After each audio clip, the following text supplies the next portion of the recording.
Seed rate की बात करें तो 40 से लेके 60 किलोग्राम पर हेक्टेयर अगर नॉर्मल वैरायटी है। अगर हाइब्रिड वैरायटी है तो 60 से लेके 75 किलोग्राम पर हेक्टेयर आपको हाइब्रिड मक्के की जरूरत पड़ती है। स्पेसिंग इसमें 25 से 30 रखते हैं, बिल्कुल वही सेम स्पेसिंग जो कि अन्य फसलों में हम रखते आए हैं। इरिगेशन की बात करते हैं तो 4 से 5 इरिगेशन इसकी जरूरत पड़ती है, जिसमें 1 से 2 इरिगेशन जो होती है वो खरीफ सीजन में अगर ग्रो कर रहे हैं तो 1 से 2 ही इरिगेशन की जरूरत पड़ती है। क्यों? क्योंकि जैसे ही जुलाई का महीना लगता है, उसके बाद धीरे-धीरे बरसात का टाइम फ्रीक्वेंट होने लगता है, तो बार-बार बरसात होने लगती है, तो खरीफ के सीजन में ज़्यादा हमें सिंचाई की ज़रूरत नहीं पड़ती, केवल 1-2 सिंचाई स्टार्टिंग के टाइम पर करनी पड़ती है, उसके बाद फिर बार-बार बरसात होती रहती है, तो कोई दिक्कत वाली बात नहीं होती। लेकिन अगर रबी या फिर जायद के सीजन में ग्रो कर रहे हैं, तो हमको कई बार इसमें सिंचाई की ज़रूरत पड़ती है। मिक्स क्रॉपिंग के रूप में भी उगा सकते हैं, जैसे और भी ढेर सारी हमारे जो लेगुमिनस क्रॉप हैं, जैसे काउपी है, ग्रीन ग्राम है, ब्लैक ग्राम है, हॉर्स ग्राम है। इन सबको भी हम अगर मिला के लगाएँगे तो जो मेज होता है, मेज के अंदर कार्बोहाइड्रेट ज़्यादा पाया जाता है। बाकी यहाँ पर जो दलहनी फसलें हैं, जब हम इनको लगाएँगे तो इनके अंदर प्रोटीन भी ज़्यादा होता है। तो इन दोनों को अगर हम मिला के बोएँगे और मिला के इसको काट के चारा बना के जानवरों को खिलाएँगे, तो जानवर के लिए ये थोड़ा-सा और पौष्टिक हो जाता है। नाइट्रोजन, फास्फोरस और पोटाश का जो रेशियो इसमें रखते हैं, वो 60:40:30 के अनुपात में इसमें एनपीके का रेशियो रखा जाता है और ये काफ़ी ज़्यादा अच्छा होता है। इसमें हमारी जो मेज की फसल है, अच्छे तरीके से ग्रो होती रहती है। इसके अलावा हम बात करेंगे इसकी वैराइटीज़ की, तो जो गंगा 5 है, अफ्रीकन टाल है, J1006 है, विजय है, इसके अलावा मंजरी है, दक्कन है। इसमें विजय, मंजरी, दक्कन और J1006 ये 3-4 वैराइटी जो हैं बहुत ही ज़्यादा इम्पोर्टेंट है। वैसे यहाँ पर जितनी वैराइटीज़ लिखी गई हैं, इम्पोर्टेंट तो सभी की सभी हैं, क्योंकि कोई न कोई वैराइटी किसी न किसी एग्ज़ाम में हमेशा पूछी गई है।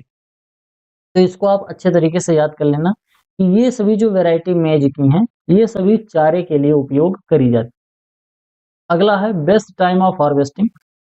जब पौधा 50 से 60 दिन का आसपास का हो जाता है, बुआई के 50 से 60 दिन के आसपास का जो पौधा होता है, जब इसकी वेजिटेटिव ग्रोथ जो है वो मैक्सिमम हो जाती है, यानी कि जब इसका तना मैक्सिमम हाइट पर पहुंच जाता है, इसकी पत्तियां मैक्सिमम लंबी और चौड़ी हो जाती हैं, उसी टाइम पर इसकी हार्वेस्टिंग करते हैं। इस चीज को आपको ध्यान में रखना है कि कभी भी इसकी हार्वेस्टिंग उस टाइम पर नहीं करनी चाहिए जब इसमें फ्लावरिंग होने लगेगा, क्योंकि उस टाइम पर हार्वेस्टिंग करने से एक तो फाइबर ज़्यादा बढ़ जाता है, उसके अलावा जो पौधा होता है वो अपने जो न्यूट्रिएंट एब्ज़ॉर्ब किया होता है या जो कुछ भी फोटोसिंथेसिस के द्वारा जो एनर्जी बनाता है, वो अपनी पूरी की पूरी एनर्जी अपने रिप्रोडक्टिव स्टेज में लगा देता है। इस वजह से हमको इसकी हार्वेस्टिंग फ्लावरिंग से पहले ही करनी चाहिए। नंबर ऑफ कटिंग इसमें केवल एक ही कटिंग करते हैं, सबसे ज़्यादा इम्पोर्टेंट है। जितनी फसल मैंने पढ़ाया इसमें केवल यही एक फसल अभी तक देखने को मिली, जिसमें केवल एक कटिंग करते हैं। इसके अलावा जो बाजरा है, उसमें भी एक ही कटिंग करी जाती है। कई बार उसमें 2-3 कटिंग भी आपको देखने को मिल सकता है। लेकिन जो मक्का है, इसमें केवल एक कटिंग करते हैं, क्योंकि ये नॉन टिलर प्लांट होता है। इसमें टिलरिंग नहीं पाई जाती है। एक सीड होगा तो एक सीड से केवल एक ही पौधा ग्रो होगा। अगर आपको आपने इसको काट लिया तो ये बगल-बगल से यहाँ पर दूसरा पौधा नहीं निकलेगा। मैं बोलने जा रहा था, अगर आपने आपको इसने काट लिया तो गड़बड़ हो जाएगा। तो क्या बात है कि इसकी क्रॉप कटिंग हम केवल एक बार कर सकते हैं। 50 से 60 दिन का जो पौधा हो जाता है उसको काट कर रख लेते हैं और इसका फिर हम क्या करते हैं, साइलेज बनाते हैं। कहीं-कहीं पर आपको किसी-किसी बुक में दिया रहेगा, at the time of flowering इसकी हार्वेस्टिंग करी जाती है, जब हमको साइलेज बनाना होता है।